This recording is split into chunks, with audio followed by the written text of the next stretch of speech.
मेरा सबसे पहला सवाल आपसे ये है कि आप सभी धर्मों के पीछे क्यों पड़े हैं? आप लोग मीडिया वाले मैडम आप लोग सवाल ही ऐसा पूछते हैं कि जवाब देने से पहले ही आदमी दोषी साबित हो जाए। मैं सब धर्मों का आदर करता हूं और किसी भी धर्म में मानता नहीं। ये आदमी कभी नहीं सुधरेगा। और अगर भगवान है तो मेरे सारे सवालों का जवाब देंगे। उतना ही नहीं, वो मेरी लड़ाई में शामिल भी होंगे। वो कैसे? अब जब छोटी थी, हाँ छोटी बच्ची थी, तो अपने पापा से चॉकलेट मांगने के लिए अब क्या करती थी? माने ऐसे पापा के नाम की माला जपती थी, पापा चॉकलेट दो चॉकलेट दो चॉकलेट दो, कि पापा के सामने अगरबत्ती घुमाती थी या फूल फेंकती? नहीं, मैं ऐसा सब कुछ नहीं करती थी। जो मुझे जो चाहिए होता था मैं उनसे डायरेक्टली मांग लेती थी। मतलब एग्जैक्टली मैडम, एग्जैक्टली मैं भी तो वही कर रहा हूं। हुआ यह है कि दुनिया वालों ने मुझे बचपन से ऐसा समझाया कि भगवान तो हमारे बाप के समान है, होगा। लेकिन मैं यकीन कैसे करूं जब तक वो मेरा बाप मेरे सामने नहीं आता?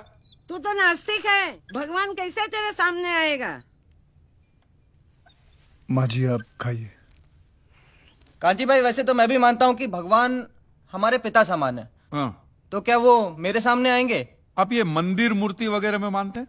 हाँ मानता हूँ। तो वो तुम्हारे सामने नहीं आएंगे। लेकिन क्यों? क्योंकि आप उनको मंदिर मूर्तियों में ढूंढ रहे हो ना, फिर उनको रूबरू होने की क्या जरूरत है? नहीं नहीं, लेकिन ये तो गलत है। भगवान तो होता ही है। 2 साल से मुझे अच्छी नौकरी नहीं मिल रही थी। मैंने मन्नत मांगी कि मुझे अच्छी नौकरी मिल जाएगी तो मैं अपने बाल अर्पण करके आऊंगा, और देखो मुझे नौकरी मिल गई। ओहो, पूरे के पूरे अर्पण कर दिए। अच्छा आप जरा सोचिए, आप सुबह सुबह तैयार होकर फर्स्ट क्लास ऑफिस के लिए निकलते, काम के लिए निकलते, और जैसे आप घर का दरवाजा खोलते हैं सामने बालों का ढेर पड़ा हुआ है। काले बाल, सफेद बाल, कुछ डैंड्रफ वाले बाल, कुछ ऐसे जूं वाले बाल, हर किस्म के बालों का बूफे लगा हुआ है। तो मुझे बताइए आपको कैसा लगेगा? मुझे बिल्कुल ही अच्छा नहीं लगेगा, है ना? तो सोचो भगवान को कितना बुरा लगता होगा। है? भगवान ने दरवाजा खोला कि बाल बाल बाल बाल। ये कांजी भाई लॉजिक तो सही इस्तेमाल करते हैं। आपको पता है इन बालों का क्या होता है? धंधा होता है, बिजनेस होता है। ये बाल अमेरिका, लंदन ऐसे विदेशों में बेचे जाते हैं। इन शॉर्ट आपकी श्रद्धा का वहां धंधा होता है। इवन सरिया पैसा बंदे में दम है यार। लेकिन उन पैसों से स्कूल, अनाथ आश्रम, अस्पताल, चैरिटेबल ट्रस्ट चलते हैं, उससे भी आपको दिक्कत है? ये तो ऐसी बात होगी, जो गुटखा बेचता है वही कैंसर की हॉस्पिटल खोलता है। और मैडम ये सब चलाना ही पड़ेगा, क्योंकि ये सारा पैसा ब्लैक का आता है। इसका अगर आपने व्हाइट में कोई ट्रांजैक्शन नहीं दिखा तो इनकम टैक्स वाले आपका गला दबा के जेल में डाल देवे। मुझे प्रॉब्लम है इनके पैसे निकालने के तरीकों से। जिस तरह वो माफिया वाले गन दिखा के डराते, ये लोग भगवान दिखा के डराते। That's a good one. आपके बच्चे की कुंडली बहुत खराब है, वो मांगलिक है, उसको काल सर्प योग है, शनि का साया है, मंगल की माया है। क्या है ये? वो बेचारा अभी अभी तो पैदा हुआ, उसको सांस तो लेने दो। फिर इस सब के इलाज के लिए वो लोग पूजा पाठ की बंदूकें निकालते हैं, और जीते जी तो छोड़िए, ये आपको अगले जन्म के लिए भी डराते हैं। हाँ, कि अगर इस जन्म में आपने ये किया तो अगले जन्म में कुत्ते बनोगे, या अगर ये किया तो कीड़े बनोगे, मकोड़े बनोगे, नर्क में जाओगे। और फिर तो नर्क का पूरा मेनू कार्ड भी पड़ता है। कि आपको वहां कांटों के बिस्तर पे सुलाया जाएगा, आग के दरिया में झोंका जाएगा, गर्मा गर्म तेल में फ्राई किया जाएगा। मैं आदमी हूं कि पकोड़ा हूं?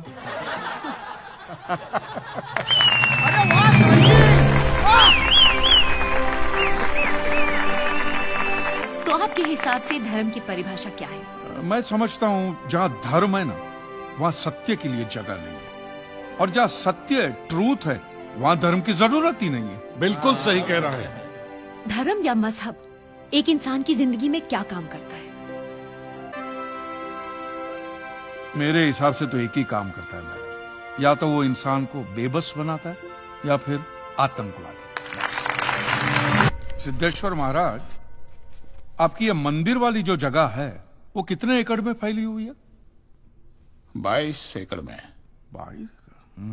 जिसमें 322 छोटे छोटे मंदिर हैं भगवान के। ओहो, माने भगवान का पूरा शॉपिंग मॉल ही सजा के रखा है। साइलेंस। और इन सारे मंदिरों में भगवान की सेवा के लिए 142 पुजारी हैं, समझा? आपके मंदिर के बाहर भिखारी कितने बैठते हो पता है आपको? क्या? भिखारी भिखारी अंदर की 320 मूर्तियां, 142 पुजारी पुजारी याद है आपको, लेकिन आप ही के मंदिर के बाहर बरसों से कितने भिखारी बैठते हो याद है आपको? मिलॉर्ड, इनके मंदिर के बाहर जो भिखारी बैठते उसमें किसी को भी मंदिर के अंदर एंट्री नहीं है। अब धूप हो बारिश हो बाहर सड़ते रहने का, अंदर पैर नहीं रखने का। ना मत कहना, ना मत कहना। ये आप ही के मंदिर के पुजारी ने मुझे बताया था। उसने तो मुझे ये भी बताया था महाराज कि कांजी भाई, ये केस अगर आपको जीतना है ना भैया, तो हर सोमवार को आइए। तो मैंने पूछा मिलॉर्ड कि मैं कहाँ हूं? तो कहते हैं शिव जी के मंदिर में आइए और 1 लोटा दूध चढ़ाइए, फिर देखिए। मैंने बोला ठीक है, ये भी करके देख लेते। तो मिलॉर्ड में पहुंच गया मंडे को दूध का लोटा लेकर। ये लंबी लाइन लगी हुई, सबके सब हाथ में लोटा पकड़ के खड़े हुए थे ऐसे। मैंने सोचा अंदर जरूर कोई दूध पीने वाला होगा, वरना ये सब जब गधे थोड़ी है जो ऐसे लोटा पकड़ के लाइन में खड़े। मेरा नंबर है, मैं अंदर गया, अंदर कोई नहीं था दूध पीने वाला, कोई नहीं। बीच में वो काला पत्थर पड़ा हुआ था, उसे शिवलिंग कहते हैं मूर्ख। हाँ शिवलिंग, शिवलिंग पड़ा हुआ था। और वो पत्थर मिलो, वो पत्थर दूध था। और वो पत्थर के बिल्कुल बगल में से छोटी सी पतली सी नाली में से वो सारा दूध बाहर की ओर जा रहा। मैंने बोला कि यस, बाहर तो कोई खड़ा ही खड़ा होगा दूध पीने वाला। देखा बाहर भी कोई नहीं था। वो सारा दूध मिलो उस नाली से निकलकर बाहर गटर में जा रहा। Total waste. और वो गटर को लग के एक भिखारी खड़ा हुआ था, बेचारा 4-5 दिन का भूखा होगा महाराज, भूख के मारे वो कांप रहा था। उसको शायद ये दूध ही पीना था, लेकिन गटर में से कैसे? तो उस भिखारी को मैंने मेरा दूध का लोटा दे दिया। और दूध पीकर उसने मुझसे क्या कहा पता है? भगवान तेरा भला करे।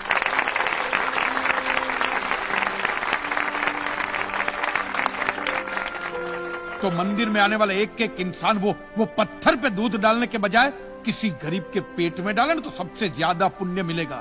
नहीं? और हाँ मौलवी साहब, किसी दरगाह पे फूलों की चादर ओढ़ाने के बजाय किसी नंगे फकीर के बदन पे कपड़ों की चादर ओढ़ाई जाए ना, तो अल्लाह को बहुत खुशी मिलेगी। और जीसस के सामने मोमबत्तियां जलाने से अच्छा है किसी गरीब की झोंपड़ी में जलाइए, तो उसके घर में कभी अंधेरा नहीं होगा।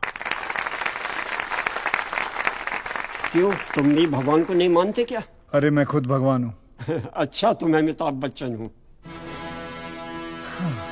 देखो कांजी, दूध, चद्दर, मोमबत्ती ये सब चढ़ाना एक प्रथा है। भगवान की पूजा अर्चना, इन सब का मूल्य तुम नहीं समझोगे क्योंकि तुम एक नास्तिक हो।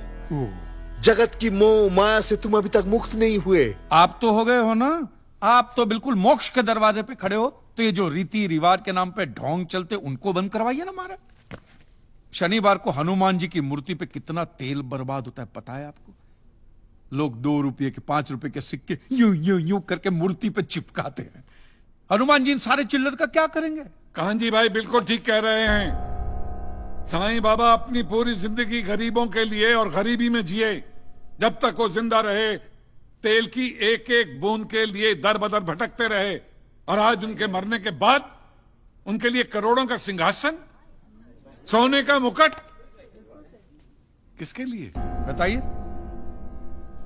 महाराज। एक बात बताइए, जो भी भक्त भगवान की श्रद्धा से सच्चे दिल से भक्ति करता है, उस पर तो उस परम कृपालु की कृपा दृष्टि रहती है।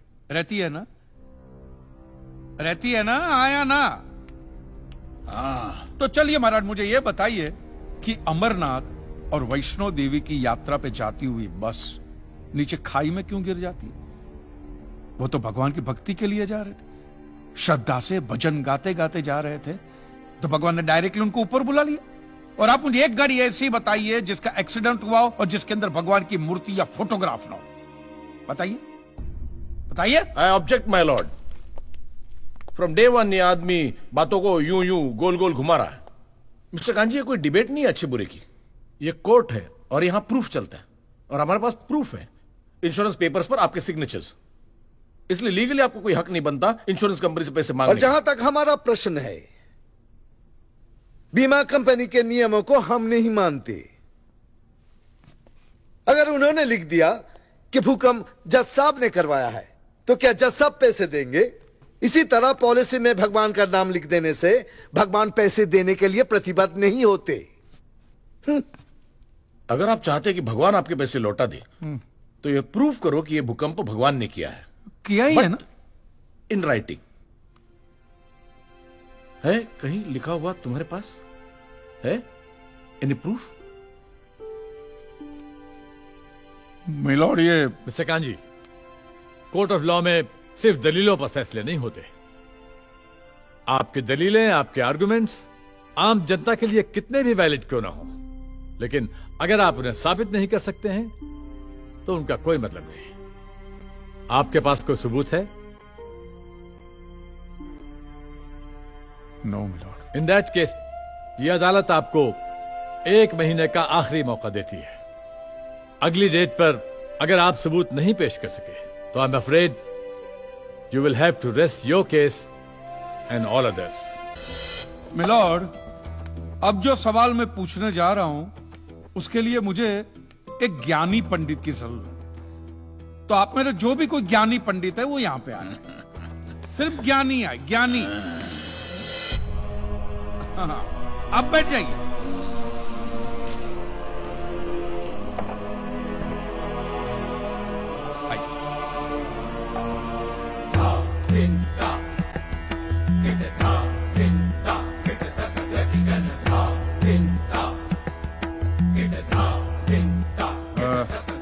महाराज, आप जो पंडित लोग आपके प्रवचन में जो शास्त्रों की बातें करते हैं, तो शास्त्रों में जो भी लिखा होता है वो सब सही होता है? 100%। ऐसा कहां लिखा है? ये तो आप कह रहे हैं। गीता में लिखा है। अच्छा, क्या लिखा है गीता में? गीता के 4थे अध्याय का 40वां श्लोक, अज्ञस्य अश्रद्धानस्य संशयात्मा विनश्यति, नायम लोकस्ति ना परा ना सुखम संशयात्मना।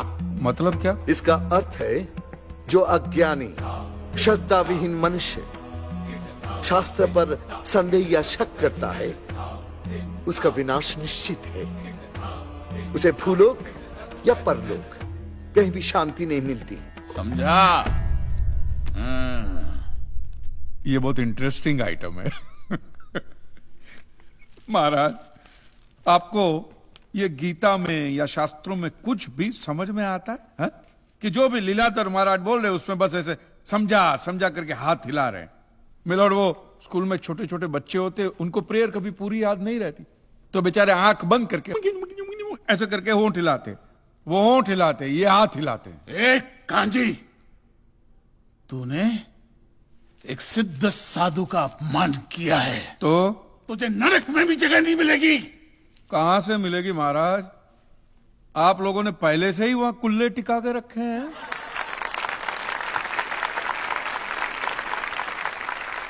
तेरा ये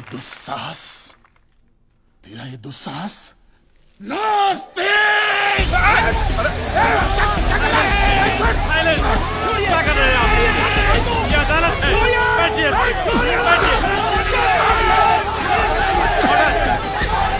ऑर्डर, बैठ जाइए।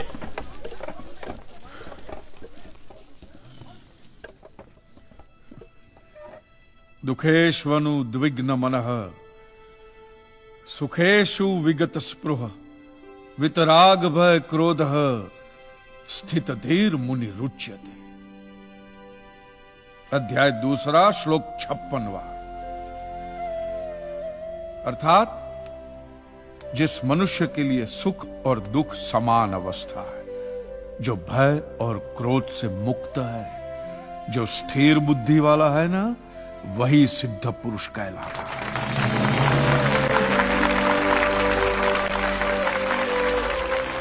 ये मुझे गीता सिखाएंगे?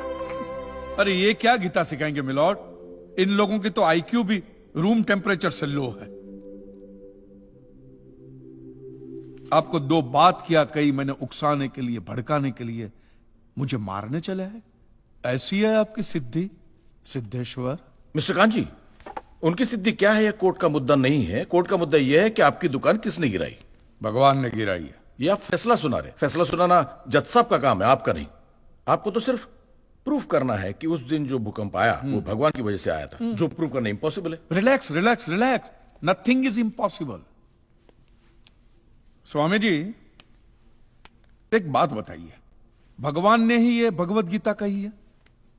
कही है। और भगवत गीता में जो भी कहा गया है वो सब सच है? 100%। Point to be noted my Lord. तो मुझे एक बात बताइए कि भगवान ने भगवत गीता के 9वें अध्याय के 8वें श्लोक में क्यों ऐसा कहा है कि पूरी सृष्टि का सर्जन मेरी इच्छा से हुआ, इसका विनाश भी मेरी इच्छा से होगा, ये पूरी सृष्टि मेरी इच्छा के अधीन है, इसके सर्जन और विनाश के लिए सिर्फ मैं और मैं ही जिम्मेदार हूं। और ये देखिए मिलोड, ये बाइबल में भी कहा गया है, Aiza chapter 54 verse 16 See, it is I who have created the smith who blows the fire of coals and produces a weapon fit for his purpose. I have also created the ravager to destroy. अब ये देखिए, ये कुरान शरीफ में भी है। सूरह जलजला 99 आयत 1 से 8 में भी लिखा है कि जब जमीन अपनी पूरी शिद्दत के साथ हिला डाली जाएगी और जमीन अपने अंदर के सारे बोझ को निकालकर बाहर डाल देगी और इंसान कहेगा कि ये उसको क्या हो रहा है, उस दिन वो अपने ऊपर बीते हालात बयां करेगी, क्योंकि तेरे रब ने उसे ऐसा करने का आदेश दिया होगा। रब ने।